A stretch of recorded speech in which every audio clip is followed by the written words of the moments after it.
বলেছেন, বিএনপি কিন্তু একটা মাল্টি ক্লাস অর্গানাইজেশন, নানাবিধ শ্রেণী পেশার নানা চরিত্রের মানুষের সমাজ।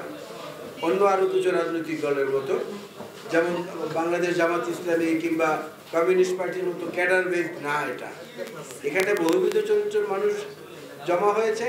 আর এর পাশাপাশি যেটা যুক্ত হয়েছে, আমরা একটু যারা বয়স্ক আপনাদের চেয়ে, আমরা দেখেছি রক্তাক্ত মুক্তিযুদ্ধের পাকিস্তানি বাহিনীর আত্মসমর্পণের পরে 16ই ডিসেম্বর কিছু মুক্তিযোদ্ধা তৈরি হয়েছে বাংলাদেশ স্বাধীন হওয়ার পরে।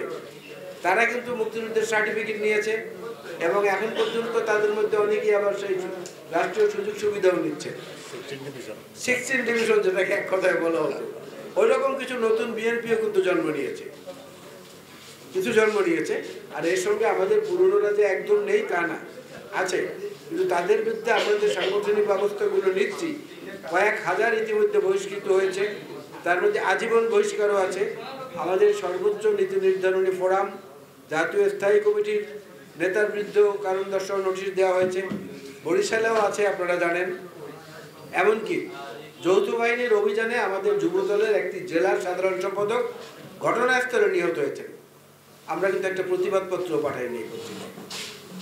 এবং গাজীপুরে এখন পর্যন্ত, গতকালকে পর্যন্ত তিনজনকে আমরা নিজেরা ধরে তারপরে পুলিশের হাতে সোপর্দ করেছি। আপনি যেটা বললেন, এই ধরনের ছোটোখাটো অনৈতিক কর্মকাণ্ডের জন্য। এখন আমরা তো ব্যবস্থা নিচ্ছি, তারপরেও সাধারণ মানুষ যে এটা অসন্তুষ্ট হচ্ছে না এমনটা দাবি করা ঠিক না। অসন্তুষ্ট তো নিশ্চয়ই হচ্ছে।